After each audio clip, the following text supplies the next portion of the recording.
Before we begin, it is important to discuss that while studying history, the use of historical language and terminology that are considered unacceptable today. Often, records and information that were chosen to be preserved prioritize people in power, usually white, male European settlers. Even researchers can have their own cultural and societal biases and use outdated language and terminology themselves. Modern and appropriate language will be used whenever possible, including respectful language reflecting how communities describe themselves. Legal acts, titles, and direct quotes from primary sources will not be changed in order to preserve historical significance. By preserving history as it is, we can learn from it, we can grow from it, and we can improve.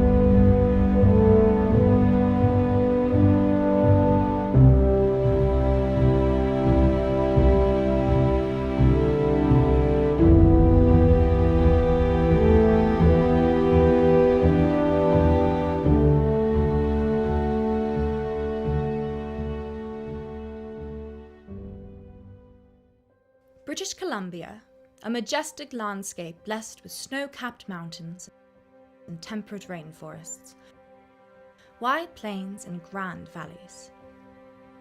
If only those hills could talk, the stories they could tell. The trials and triumphs, the plunders and perils, the struggles and successes. From hard-working pioneers to the indigenous tribes who inhabited the area long before European settlers set foot, BC is a land rich with history beyond belief. British Columbia had everything that made the Old West exciting: gold rushes, intercontinental railways, cowboys, miners, bank robbers and businessmen. But one town had a slice of it all: a small fur trading post called Kamloops. But before we can take a closer look at the story of Kamloops, we must first look at the broader history of BC, inhabited for thousands of years by the indigenous peoples. The early Europeans came to BC in the late 18th century. During this time, the fur trade was booming across Canada, bringing more people to BC shores every year. The first fur trading posts appeared in the early 1800s as European settlers began to claim BC as their home. Communities that were once small forts and trading posts were soon incorporated into towns. With this change, the need for government was becoming more and more apparent. In 1849, Vancouver Island was officially colonised, with the first governor, James Douglas, taking power. Even with Vancouver Island now colonised, and the city of Vancouver beginning to grow in size, most of inland BC, outside of what we call the Lower Mainland, the area east of Hope, BC, was nothing more than a few small fur trading posts and indigenous settlements. Large trading companies like the Northwest Trading Company and Hudson's Bay Company held a monopoly on the market, and with most settlers living only along these routes, it stayed that way for quite a while. But that would soon change with the discovery of gold along the banks of the Fraser River. Words began to spread far past our borders, and men from all over the globe were landing on BC shores in pursuit of the gold rush. Simple forts were not enough to keep up with the rising populations. As the gold rush began to gain notoriety, gold rush towns like Barkerville were soon founded. With the gold rush in full swing and an influx of new settlers, proper governance and law enforcement was needed. In 1858, the new British colony of British Columbia was officially founded.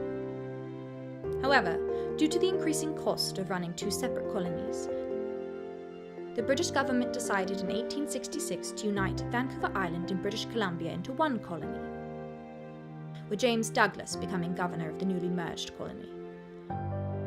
The population would only continue to increase, and the need for infrastructure becoming more necessary every day. It was in 1871 that the newly formed colony of BC decided to join the new Confederation of Canada, which itself had only been established in 1867. They joined on the condition that a transcontinental railroad would be built which would link BC to the eastern provinces, which in turn would allow supplies to travel across the newly established country. With the colonies now united and the promises of a new railroad to connect them, it's time we turn our attention back to the small fur-trading fort located in the southern interior of BC. Nestled beside the banks of where the North and South Thompson rivers merge, Europeans would come to settle the area that would become known as Kamloops in 1811. American Pacific Fur Company members David Stewart and Alexander Ross helped establish Fort Okanogan to the south of Kamloops. In the late summer of that year, Stewart and a group of men travelled north to trade furs and found the area that would eventually become Kamloops. An early winter with heavy snow ensured that the men were unable to leave, forcing them to spend the winter with the local Secwepemc people, whom they frequently traded with. Stewart called the area Kamloops, taking from the Secwepemc name for the area to Kamloops, meaning where the rivers meet. This name would eventually be changed by the settlers to the current name of Kamloops. Upon the arrival of spring and the melting of the snow, the men would travel back to Fort Okanogan, with Stewart promising that they would attempt to establish more trading posts. True to his word, a small post named Fort Shewaps was constructed in the valley in 1812. Only a short while later, the Northwest Company would build a fort nearby, Fort Thompson, which would later be taken over by the Hudson's Bay Company along with the surrounding trading posts when they merged with the Northwest Company in 1821. In just a few short years, these forts would amalgamate to become the town of Kamloops. This land was still owned by the Hudson's Bay Company and was shared by the Secwepemc people. However, in 1862, despite no treaties being signed, reserves were created limiting the Secwepemc people to only small parcels of land. With the town growing, more settlers began moving to the area and establishing farms and ranches on the rich and fertile farmlands around the riverbanks. Kamloops rapidly became a new hub for prospectors and trade, thanks to the rivers providing easier transportation and access. More settlers flooded into the valley. But it was with the planning of the Canadian Pacific Railway that it truly began to grow into a city of the future. The increase in population saw the creation of new infrastructure, such as stores, homes, and many hotels to house the new workers. As was promised when BC joined the Confederation, a railway connecting the eastern provinces began construction. Surveyors poured into the region searching for the best path through the treacherous terrain. The Canadian Pacific Railway had a strong influence in Kamloops, with the company basing its depot in the town, as well as commissary departments and boarding for the growing number of workers. The railway would eventually come to Kamloops in 1885, with the last spike being driven into the ground in November of that year in a nearby town of Revelstoke. The first passenger train to travel across the new railway would come to Kamloops in 1886 to considerable fanfare. By the late 1880s, Kamloops was expanding, with the many smaller communities merging into the town. As settlers continued to pour into the area, a waterworks system and one of the earliest telephone systems in Western Canada were built to keep up with the growing demand. Kamloops was officially incorporated as a town in 1893, with a population of approximately 1,000 people, although much of the population was ineligible to vote. Only a small electorate of eligible men voted in the first election. At this time, only white men above the age of 21 who met certain residence requirements were allowed to vote in BC, with Indigenous and Chinese men prohibited officially in 1872, despite an estimated 40% of the population in 1890 identifying as Chinese. No women, regardless of status or ethnicity, were allowed to vote. Kamloops was now officially incorporated, and this impacted the population as the new town saw another surge of newcomers. opening up countless new businesses and creating opportunities for the settlers of Kamloops. My name is Madison Maddog Thomas. I was born and raised in this beautiful city of Kamloops, nestled in the North Thompson Valley. Since I was a kid, I've been fascinated with stories and have pursued that feeling as I've grown. But as I've grown older, I've learned that some of the most interesting stories were what happened before us. Many people see history as a learning dates and names of long dead people in battles, a boring slog through information they'll never use. But for me, history was always a look into another world, another time. It was looking into the lives of people that came before us, their cultures, and their very way of life. Learning history was opening a book to a whole new view of the world. I've researched and studied history from around the world, but it never struck me to look into my own backyard, into the story of my own hometown. So I started researching and learning about Kamloops. As I started digging into the history of the town itself, I found I was more interested in the lives of the men and women who helped shape this town, and not the broad strokes I kept finding. While it was great for the surface level, I wanted to know more. Who were the people who built a small fur trading fort into a thriving city? Who are the people behind the names in the history books? And what were their lives like? And how did they all tie together to create the history of this town? But I hear you saying, Maddog, this isn't Maddog's history. It's Maddog's Herstory. Herstory is defined in the dictionary as specifically history considered or presented from a feminist viewpoint or with special attention to the experience of women. And that's what I want to do with this show, to show people the stories that make up the history of this town, the lives and cultures that have been woven together.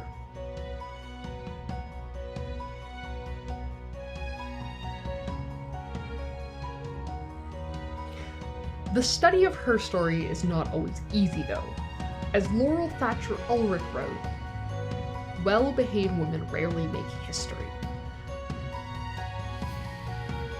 Though often used as a rallying cry for women breaking the societal norms of the time, it rather refers to the fact that many women's stories are never told, as they're not seen as worth studying. And so the problem arises of telling the stories of women who came before us. If we are lucky, we know the story, but often we are left with only a name, and sometimes we don't even have that.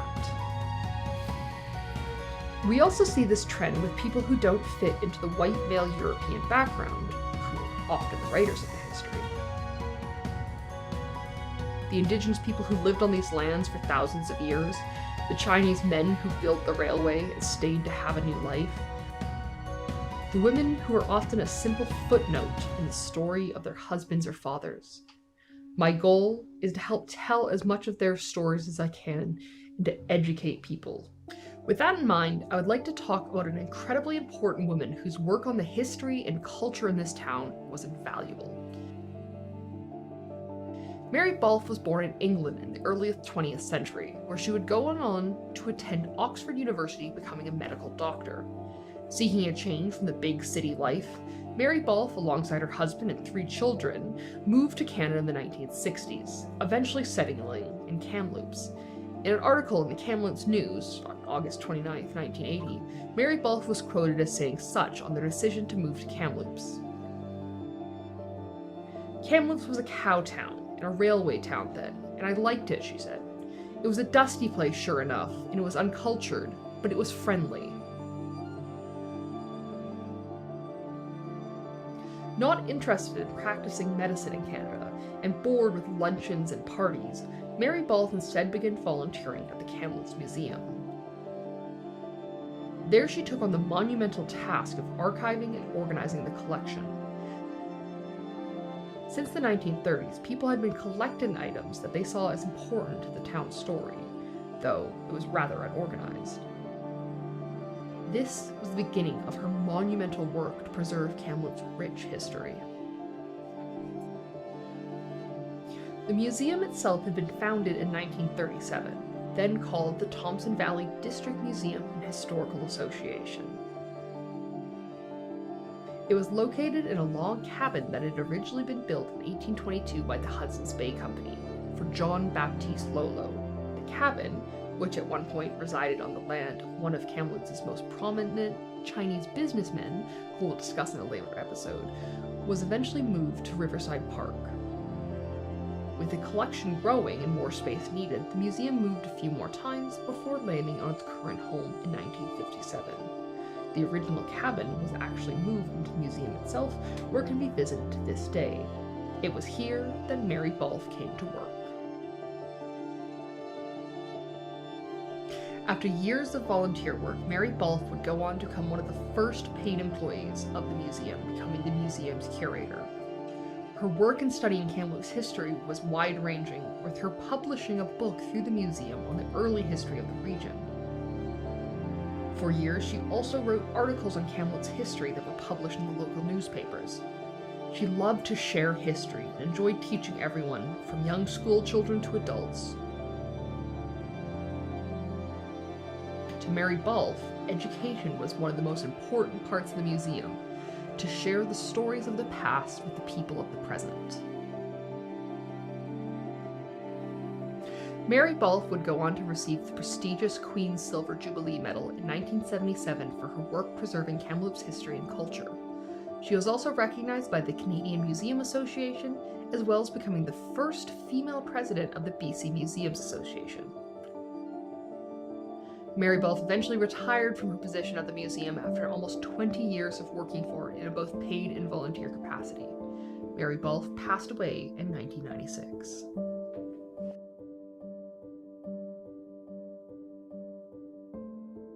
I wanted to talk about Mary Balfe for two reasons.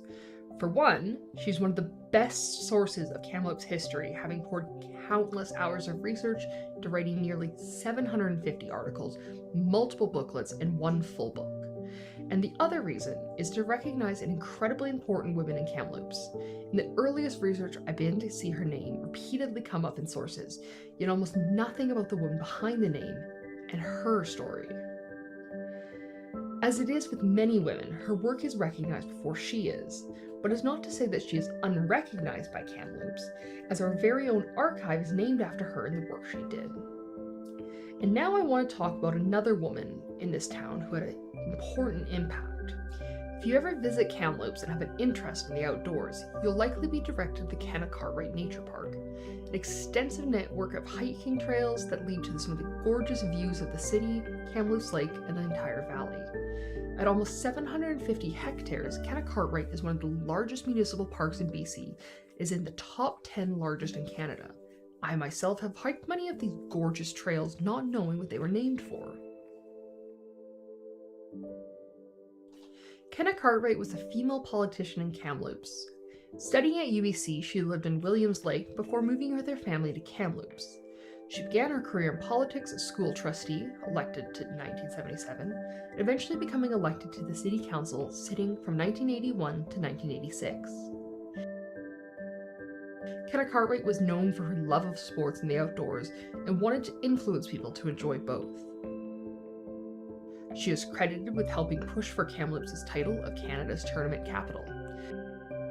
She was also a writer, writing prose and poetry, as well as a play on Kamloops' early history called Purple Passion, which was performed by a local theatre company in 1993 for their 25th anniversary. Kenna Cartwright ran for mayor twice, losing the first time to Phil Ghilardi and the second time becoming Kamloops' first female mayor. Unfortunately, Kenna Cartwright's time in office would be cut short, as she was diagnosed with cancer in 1990 before passing away in 1991.